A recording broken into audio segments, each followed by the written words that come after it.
Hello and welcome back to High Peak Education. I would like to perform a rotational energy problem where we have to use rotational kinetic energy as part of the calculation. Let's take a look at this problem. A solid disk has a mass of 2.00 kilograms and a radius of 30.0 centimeters. The suspended block has a mass of 0.500 kilograms. A. If the block starts from rest, how fast will it be falling after it falls 1.00 meters? B. What would its speed be if it fell unattached to the cord? Okay, so let's write down our knowns first. Notice the first of our knowns is the mass of the solid disk. Now that's labeled here as capital M, so let's call that capital M in turn. That's 2.00 kilograms. We also note that it has a radius of 30 centimeters. Let us convert that to SI units on the fly. That's capital R equals to 0.300 meters. And we know that the suspended block, which we're calling lowercase m, is half a kilogram. That's 0.500 kilograms. All right, first question. If the block starts from rest, how fast will it be falling after it falls 1.00 meters? So that means starts from rest, its initial velocity is exactly 0 meters per second. And we know that its height, that it descends, so let's call this h. So this is the height vertically that the block descends, is equal to 1.00 meters. Okay, so let's consider the conservation of energy equation. Conservation of mechanical energy.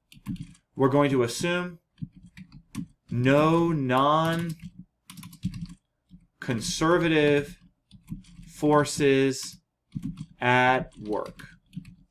That is to say, there's going to be, say, no friction and no air resistance.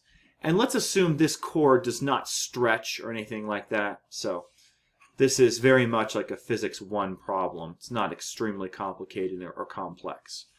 So I think that the only kind of energy we should have before hitting the ground is only gravitational potential energy initially. After this block is about to hit the ground, I think that there is kinetic energy of the little mass, final, but there's also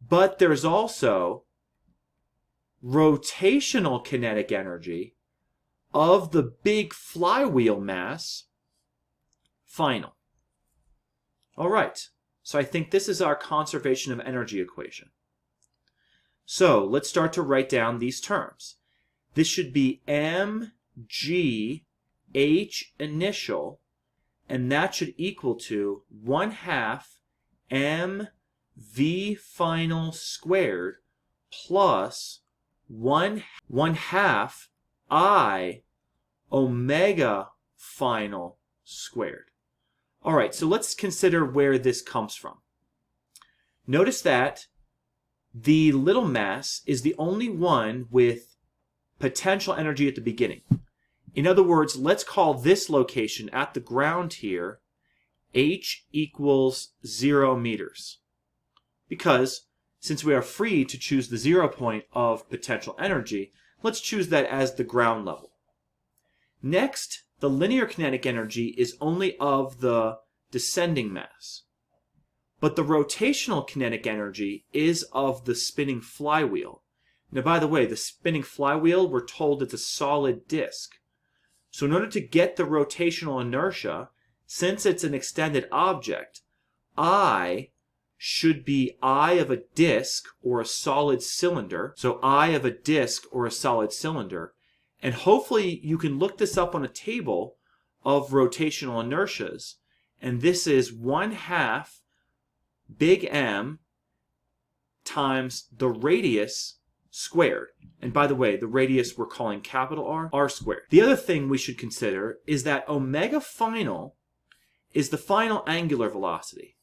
But if we want one single unknown in this equation, omega final should be linked to v final. So we should hopefully say omega final is the angular velocity, that's the linear velocity, v final, divided by the radius.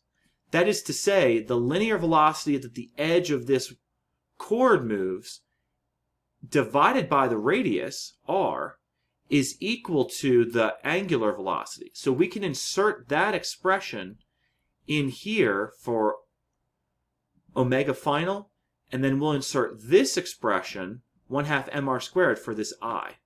Alright, so let's start to work this through.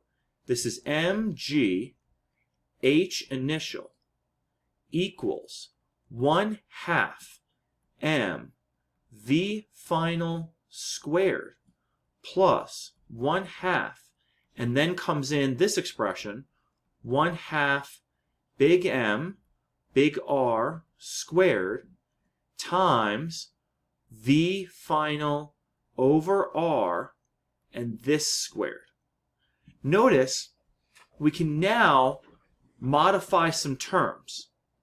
Look at this r squared and look at this r in the bottom of this denominator, and it's also squared.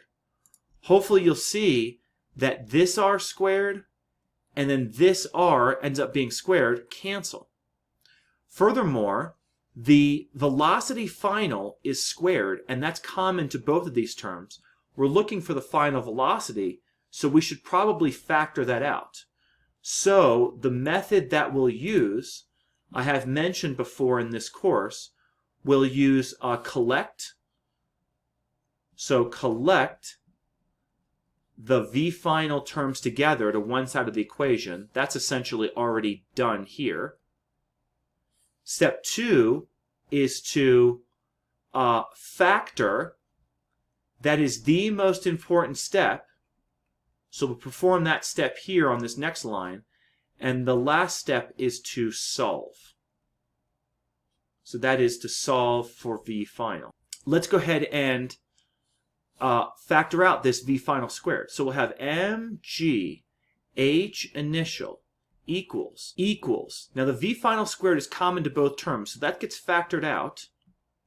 And then we have 1/2 little m plus, careful, it's 1/2 times 1/2, so it's 1/4 big M, close the parenthesis, and that's the expression we have.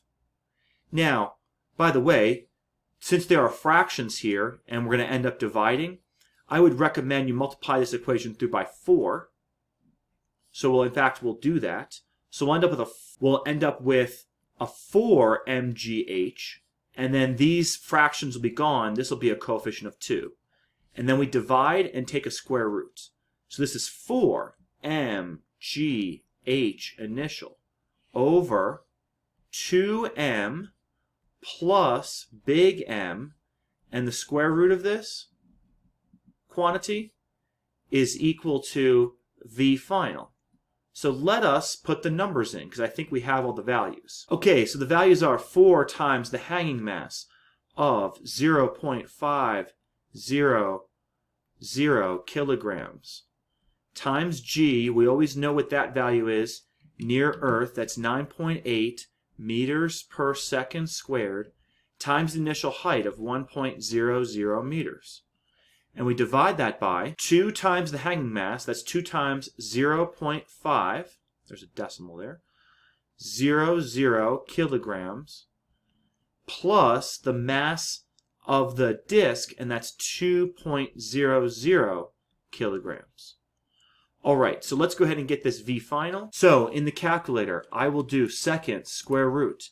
Then I will do alpha f1 to get n over d, numerator over denominator, so I can get a fraction stack. So 4 times 0.5 times 9.8 times 1, don't even really need that, but in there for good measure, divided by 2 times 0.5 plus 2.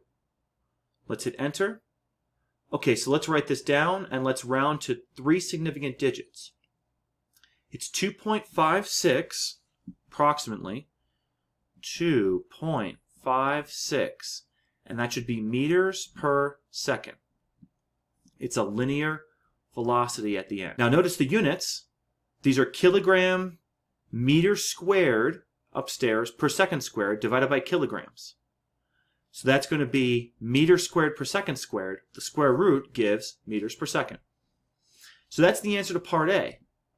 Now part B, even though it seems like we're out of room, and we mostly are, part B I think is quite straightforward. Because we only want to know what would the speed be if we fell unattached to the cord. Well, it would just be in free fall.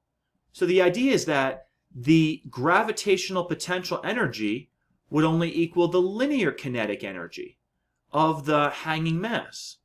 Well, that's mgh initial equals 1/2 mv final squared. So the m's would cancel. Multiply by 2, take a square root. This is the square root of 2gh initial equals v final. So this is the square root of 2 times 9.8 meters per second squared times h initial of 1.00 meters. So we need the square root of 19.6, because that's 2 times 9.8. So the square root of 2 times 9.8, which is 19.6, should be 4.43. 4.43 meters per second. Now notice part B's answer is larger than part A's answer. Because part A, some of that potential energy needed to go into the rotational kinetic energy of the spinning solid disk. Furthermore, the block was not in free fall. But if we just cut the cord, the block would have been in free fall, and the final velocity would have ended up being quite a bit larger than if we'd have only had the block connected to the spinning disk. Okay, so I hope this problem makes sense about how to solve it using conservation of energy. Thank you very much for your attention. Please smash that like button if you enjoyed this content. Please subscribe to the channel in order to grow the channel. Please share this amongst your social network. Thank you for watching High Peak Education. I will see you in the next video.